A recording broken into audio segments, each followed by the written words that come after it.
2005 में बेंगलुरु स्थित Indian institute of science पर हुए आतंकवादी हमले में कथित संलिप्तता के आरोप में गिरफ्तार किए गए हबीब मियां को 4 साल बाद पिछले सप्ताह रिहा कर दिया गया। एनआईए स्पेशल कोर्ट ने कहा है कि पेशे से ड्राइवर 40 वर्षीय हबीब मियां के खिलाफ पुलिस को कोई सबूत नहीं मिला है। 28 दिसंबर 2005 को आईआईसी पर हुए हमले में दिल्ली के विजिटिंग प्रोफेसर MC पुरी की मौत हो गई थी। मार्च 2017 में हबीब मियां को हमले के मुख्य आरोपी सबाउद्दीन अहमद की कथित तौर पर मदद के लिए गिरफ्तार किया गया था। उन पर आरोप था कि उन्होंने हमले से पहले और बाद में सबाउद्दीन को बांग्लादेश से आने और जाने में मदद की थी। इस पूरे मामले पर देखिए ये विस्तृत रिपोर्ट। एनआईए की स्पेशल कोर्ट ने मामले में आरोप तय किए जाने से पहले हबीब मियां की ओर से दायर की गई आरोप मुक्त करने की याचिका को स्वीकार करते हुए 14 जून के अपने आदेश में सबाउद्दीन अहमद के बयान का जिक्र किया, जिसमें अहमद ने कहा था कि हबीब मियां ने उसे सीमा पार करने में मदद की। कोर्ट ने कहा, आरोपी नंबर 1 सबाउद्दीन अहमद के पूरे बयान पर गौर फरमाते हुए ये पाया गया है कि सिर्फ एक बयान के अलावा इस बात के कोई सबूत नहीं है कि आरोपी हबीब मियां को इस बात की जानकारी थी कि सबाउद्दीन अहमद को आतंकियों से पैसा मिलता है या वो बेंगलुरु में आतंकी हमलों को अंजाम देने वाला है। एनआईए कोर्ट के स्पेशल जज कसनाप्पा नायक ने कहा है, मैंने पाया है कि आरोपी सबाउद्दीन के आरोप में ऐसा कुछ नहीं है जिसके आधार पर हम हबीब मियां के खिलाफ मुकदमा चलाएं। मामले की सुनवाई के दौरान हबीब मियां के वकील मोहम्मद ताहिर ने कोर्ट को बताया कि उनके मुवक्किल के खिलाफ मामला कानून की प्रक्रिया का दुरुपयोग है। बेसिकली ये जो केस आज हबीब मियां को जो केस में बरी किया गया, डिस्चार्ज एनआईए कोर्ट ने किया, वो केस असल में क्या था कि 2005 में एक कर्नाटका में बेंगलोर शहर में टाटा इंस्टीट्यूट में एक फायरिंग इंसिडेंट हुआ था और बहुत सालों तक पुलिस उसके बारे में कोई भी क्लू हासिल नहीं कर पाई थी। और फिर 2008 में एक अक्यूज को पकड़ा गया लखनऊ पुलिस में, शहाबुद्दीन ने। उसकी वॉलंटरी स्टेट में पुलिस को मालूम चला कि शहाबुद्दीन का यहाँ पर भी इसके ये 2005 के इंसिडेंट में भी कुछ हाथ था। तो बेस्ड ऑन उसकी स्टेटमेंट रिकॉर्ड करके पुलिस ने क्या किया, उसको एक्यूज नंबर 1 बनाया 2008 में और चार्जशीट फाइल की। फिर 2017 में जाके इस हबीब मियां को अरेस्ट किया और उसको एक्यूज नंबर 7 बनाया और 2017 से लेकर 2021 तक वो कोर्ट में यहाँ बेंगलोर की जेल में था और उसमें जो चार्जशीट फाइल हुई थी उसमें कोई भी ऐसा मटेरियल नहीं था जिससे कि उसका जुर्म साबित हो सके या उसके ऊपर ट्रायल चल सके। तो इसी चीज़ों को कंसिडर करके कोर्ट ने 14 तारीख को पूरे मटेरियल को कंसिडर करके कोर्ट ने उसको डिस्चार्ज कर दिया। डिस्चार्ज के माने क्या होते हैं, जब बगैर कोर्ट पुलिस की इन्वेस्टिगेशन मटेरियल को देख के जब उसमें कोई भी ट्रायल चलाने का मटेरियल नहीं रहता तो बरी करते हैं, उसको डिस्चार्ज बोलते हैं। तो हिंदुस्तान की हिस्ट्री में पहली बार ऐसा हुआ जब किसी हाई स्टेक मैटर में, यूएपीए मैटर में एक्यूज को पुलिस के डॉक्यूमेंट्स में कोई भी एलिगेशन नहीं होने की वजह से उसको डिस्चार्ज किया गया है। और ये जिस तरह इस केस में ऐसा हुआ, ऐसा ही आमतौर पे हर मैटर्स में होता है जिसमें बहुत सारे जो लोग हैं अरेस्ट किए जाते हैं, उनका ट्रायल सालों साल तक नहीं चलता है। इस सारे चीज़ों के लिए स्पीडी ट्रायल के लिए मैंने एक PIL भी फाइल की थी जिसमें कोर्ट ने डायरेक्शंस दिए हैं पूरा ये स्पेशल कोर्ट को, जितने भी ऐसे केसेस हैं इनमें आप लोग सेक्शन 309 और एनआईए के सेक्शन के अंदर में डे टू डे हेयरिंग के लिए और जल्द से जल्द हेयरिंग करने के लिए कीजिए। उसी का एक नतीजा है कि एक ऑर्डर मिला है और मैं उम्मीद करता हूं और जितने भी बाकी जो केसेस हैं जहां पे अंडर ट्रायल जेल लोगों के अंदर जो लोग हैं उनका भी एक स्पीड ट्रायल होगा और उनको एक जस्टिस मिलेगा।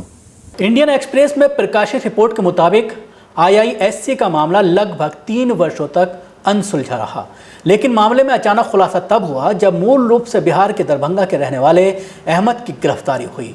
मुख्य आरोपी अहमद पर आरोप है कि उसने बेंगलुरु में अपने कॉलेज के पास एक कमरे में हमलावर अबू हमजा को पनाह दी थी। आरोप है कि अबू हमजा पाकिस्तान भाग गया है। मोहम्मद हबीब मियां को कोर्ट ने केस से डिस्चार्ज कर दिया है। अब वो अपने घर रवाना हो गए हैं। मेरा नाम हबीब है, हबीब मियां, मैं त्रिपुरा से हूँ और मेरे को एक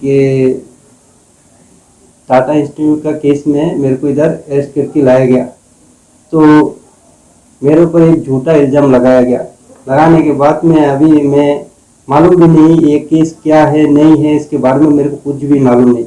तो मेरे को जेल में लाके इधर इन लोग छोड़ दिया। 4 साल मेरा टाइम बर्बाद हुआ। इसके बाद मेरे को अभी छोड़ा है और 4 साल में मेरा पूरा टाइम वेस्ट हुआ। कुछ भी जेल का हालात, मेरा फादर, ये सुन के मेरा फादर का भी डेथ हो गया। तो मैं जेल में हूँ, जा भी नहीं सका। लेकिन क्या करेंगे, हालत मेरा ऐसा हो गया था।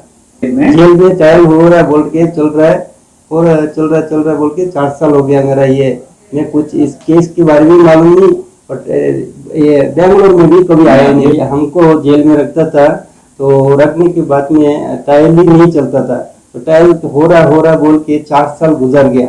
मैं इस केस के साथ कोई ताल्लुक भी नहीं है, मैं आम आदमी हूँ, रोज कमाने वाला खाने वाला हूँ, इस केस के बारे में कुछ मालूम भी नहीं है मेरे को। तो ऐसा करके बहुत सारे भाई है जो जिसके आज 5 साल 6 साल 10 साल गुजार रहा है, तो उनके साथ क्या सोचिए। अभी मेरे को ये जो लॉयर है एडवोकेट मोहम्मद तायर, उन्होंने बहुत कोशिश किया, उन्होंने बहुत मेहनत करके मेरे को यहाँ से जेल से निकाला।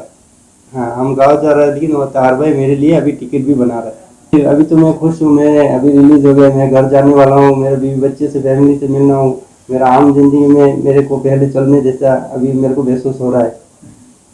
ताहिर भाई बहुत मेहनत किया, शुक्रिया उनका। अब सवाल ये खड़ा होता है कि जब आतंकवाद के मामले में किसी मुसलमान को गिरफ्तार किया जाता है तो पुलिस और सुरक्षा एजेंसियां अपनी पीठ थपथपाती हैं। मीडिया ट्रायल कर मुसलमानों को बदनाम करने की कोशिश की जाती है और पूरी कौम को कटघरे में खड़ा किया जाता है। लेकिन सबूत के अभाव में और ज़बरदस्ती फंसाए जाने के चलते जब आरोपी बरी होते हैं और जेल से बाहर आते हैं, तब मीडिया इन खबरों को अहमियत नहीं देती और ना ही कहीं ऐसी खबरें चलाई जाती हैं। पुलिस अपनी जांच में कई सबूत पेश नहीं कर पाती।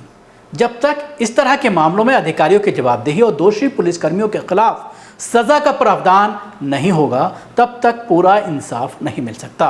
क्योंकि सालों जेल में रहने के बाद, अपनी ज़िंदगी गुजारने के बाद, निर्दोष होने के बावजूद अज़ियत झेलने के लिए क्यों मजबूर किया गया। साथ ही घर वाले भी एक बड़ी तकलीफ से गुजरते हैं, उनको इंसाफ कौन दिलाएगा। Bureau report, news max. सभी अहम खबरों के लिए न्यूज़ MX को सब्सक्राइब करें, साथ ही बेल आइकॉन को जरूर दबाएं। लाइक, शेयर, कमेंट करना ना भूलें।